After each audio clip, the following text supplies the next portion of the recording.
Bonjour tout le monde, c'est Ludo de la boutique internet ludiworld.com. Je suis très heureux de vous retrouver aujourd'hui pour vous montrer un tout petit jeu, vous avez vu par rapport à la taille de ma main.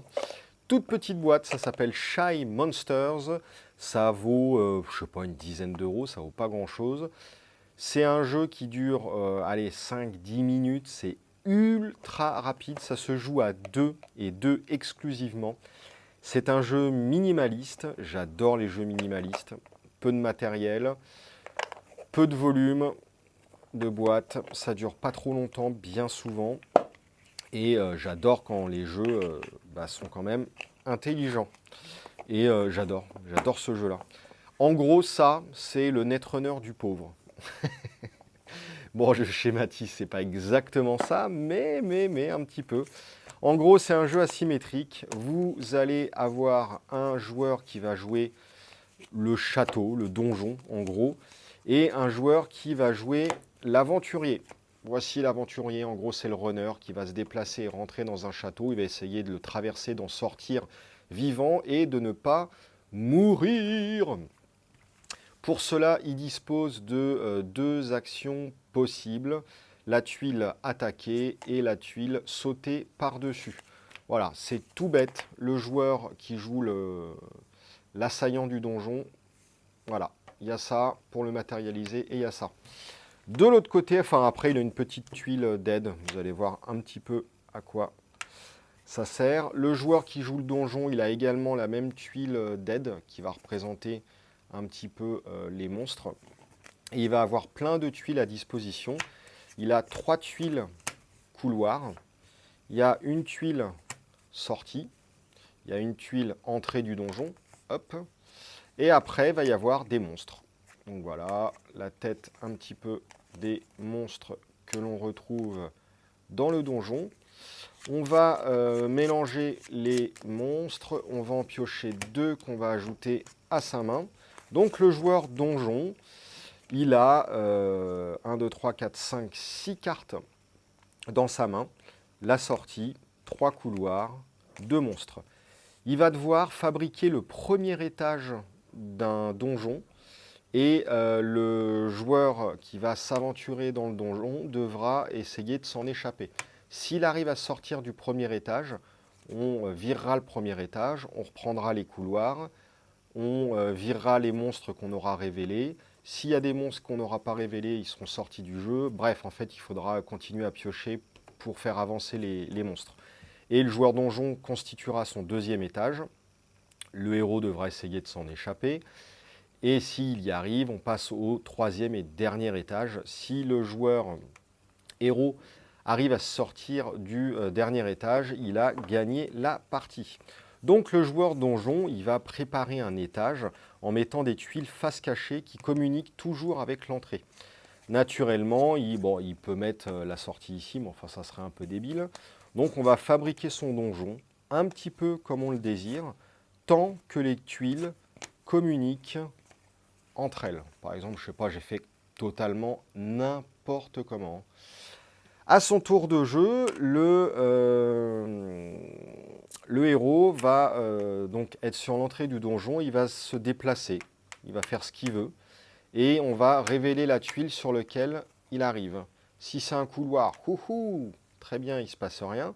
Par contre, s'il arrive sur un monstre, ah bah pas de bol, t'es mort. C'est fini, au revoir, et on recommence. Là, par exemple, s'il mourait, du coup, ce monstre-là avait été utilisé, il reste en dehors de la partie, et tous les monstres, enfin, toutes les autres tuiles, on les reprend en main. Le monstre qui n'avait pas servi, bah, il est où d'ailleurs? Il est là. On le mettait ici, on repiochait 2 tuiles, et on passait à un nouveau niveau. Enfin, non, même pas, puisque là, le joueur est mort, donc on recommençait une partie. Il n'y avait même pas besoin de mettre les monstres sur le côté. C'est que si le héros franchit le premier niveau, qu'on laisse les monstres qu'on a éventuellement utilisés de côté, cachés ou visibles, et ensuite on repioche dans la pile de monstres. Bref. Il y a évidemment une subtilité, il y a 2 subtilités pour les monstres. Chaque monstre a une zone de confort. c'est une zone qu'il va falloir respecter si on veut que le monstre soit actif. Vous voyez par exemple la chauve-souris, c'est le carré rose ici, elle doit avoir une autre tuile placée à cet endroit-là pour qu'elle puisse s'activer. Le dragon jaune, il est là, il devra avoir une tuile à sa gauche et par contre rien du tout ici.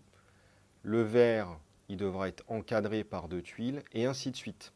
Donc, vous allez devoir tenir compte 1, 2, 1, 2, 3, sortie. Donc imaginez par exemple que j'ai le monstre rouge et jaune. Bah, le rouge, il est là. Je devrais forcément le mettre à un endroit comme ça. Une tuile ici, une tuile là. Et par contre, voilà, je pourrais faire comme ça. Voilà, donc l'entrée est là, là un couloir, là une tuile monstre, une tuile en haut, puis après je balance le reste un petit peu comme je veux, on s'en fiche.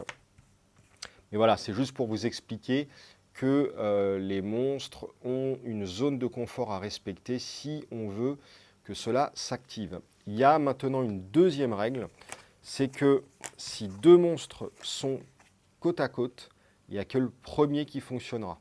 C'est logique parce que le héros, il ne peut pas faire 2 pas. Donc voilà, sinon c'est un peu compliqué. C'est-à-dire que concrètement, si vous avez 2 monstres, le joueur arrive sur le premier monstre qui va se déclencher si la zone de confort est respectée.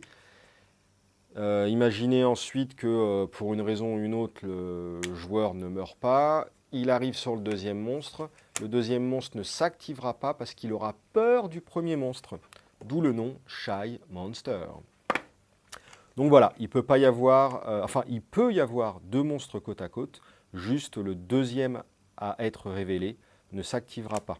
Ça peut être également une stratégie et être volontaire de votre part, suivant les zones de confort d'un monstre, de le placer volontairement à un endroit où il ne pourra pas s'activer. Voilà, ça peut être une stratégie. Il y a quand même une règle pour aider le runner, le joueur, l'aventurier. C'est qu'au niveau 1, avant son tour de jeu, il va révéler 2 tuiles, celles qu'il désire. Au niveau 2, une seule tuile. Par contre, le niveau 3, il faudra bien jouer, ça sera 0 tuile. Et voilà, le jeu, c'est tout. Et donc, les 2 actions, on peut, avant de se déplacer, dire bah, je vais esquiver une tuile, ou alors je vais attaquer la prochaine tuile, ou alors on fait les 2. On enjambe une tuile et celle sur laquelle j'arrive, boum, je le bute. Donc, concrètement, si 1, 2, 3, 1, 1, voilà, imaginez 1, 2, 3, 4, 5, 6. Voilà. Bon, je vais faire un placement totalement au hasard. 1, 2, 3, 4, 5, 6. Allez, on fait un truc comme ça. Ensuite, moi je suis là, je vais révéler 2 tuiles. Boum et boum. Ah zut, je révèle 2 couloirs. Ça m'arrange pas. Eh bien écoutez, ce qu'on va faire, c'est que je vais utiliser la tuile attaquer sur ce mouvement-là. Boum! Je l'ai tué. Je l'ai tué. Et là, en gros, si c'est un monstre, il ne pourra pas se déclencher. Si c'est un monstre, il ne pourra pas se déclencher. Donc je vais là. Et la sortie, voilà. Le niveau 1 est fini. Vous avez vu, c'est tout con. Bon, après, il faudrait mieux jouer parce que là, j'ai mal placé mon monstre. Ça se trouve, il n'était pas dans une zone de confort qui, de toute façon, aurait pu le faire activer. Donc, c'est au joueur, après avoir révélé les tuiles, c'est au joueur d'essayer de regarder les zones de confort. Naturellement, ça peut être orienté n'importe comment. Hein. Vous pouvez vraiment faire dans le sens que vous voulez.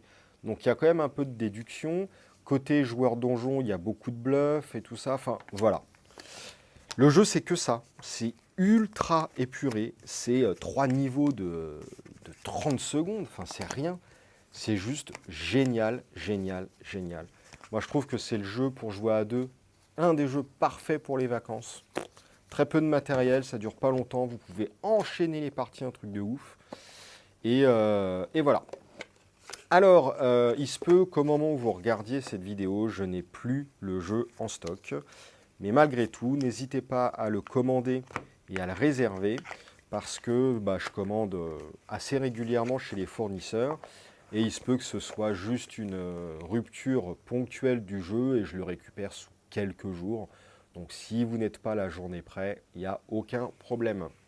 N'hésitez pas à me soutenir via la boutique justement et voilà, j'espère que cette petite vidéo et ce jeu vous plairont. N'hésitez pas à commenter la vidéo, à la partager, liker, tout ça. Merci beaucoup et à la prochaine. Salut tout le monde.